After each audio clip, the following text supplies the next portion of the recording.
I felt like I was asleep or sick for a long time. But now coming to the realization that I could forgive, myself for the choices I made, to understand where those choices came from.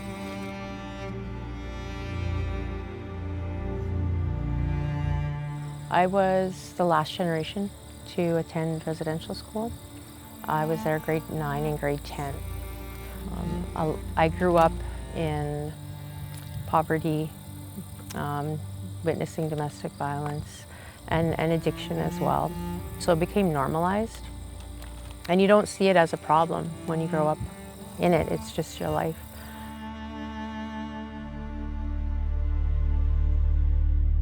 My name is Lynda Ahenakew, and I work as a transitional addiction support worker with Regina Treaty Status Indian Services, which First Nations Employment Center falls under a branch of that.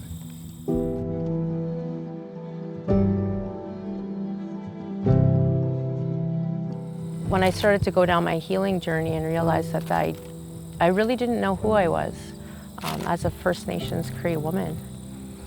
I had grew up in a lot of the urban settings. I know I grew up in Prince Albert, Saskatoon, Ahenakew, Beardies. So I've gone to many different schools. I think almost every year was a different school. So for me, I didn't know where my home was either. I started to want to repair myself, I guess, and understand where that was coming from and why I wanted to escape my life and my reality. And I had my children, my 4 small children, and I didn't want them to live that same life. So I started to do a lot of work on myself.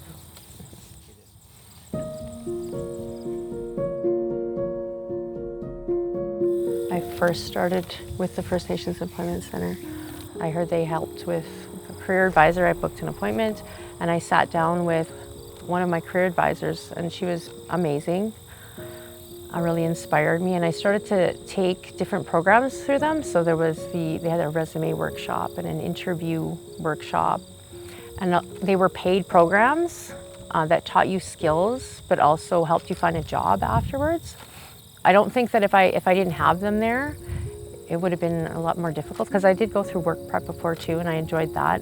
But I felt it was a lot more personal when I sat down with First Nations Employment Center.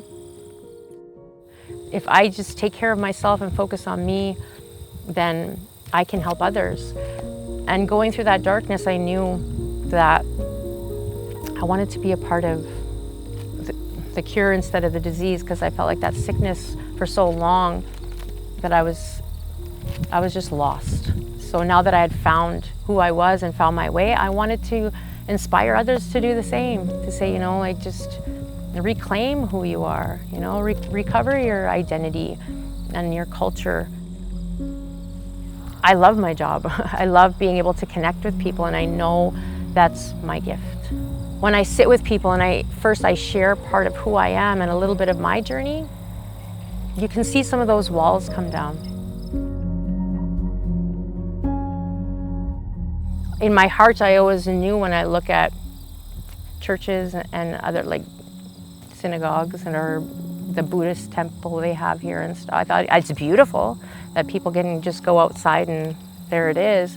I mean, I'd love to see that for us too, because I know the power of the ceremony, the smudging and attending sweat lodges. For me, it was like that church, right, where you go to connect. A lot of the systems, and a lot of the times when we talk, we don't know who we are as First Nations people. When we hear of First Nation organizations like First Nations Employment Center, we feel that the system is there for us. So when we see that name, First Nations Employment Center, like, okay, you're going to be greeted by First Nations people, and they have our best interests and that value and belief system that we carry as First Nations people. And a lot of the programs that they have, it's kind of tailored to the barriers that we face as First Nations people. So people come in and they have a lot of different barriers.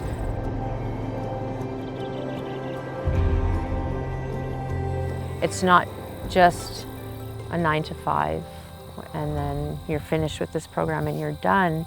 A lot of the time they become family when they come here, because you get to see as they transition through our services, our integrated services, you see that awakening and that blossoming. So I just feel honored to be a part of it.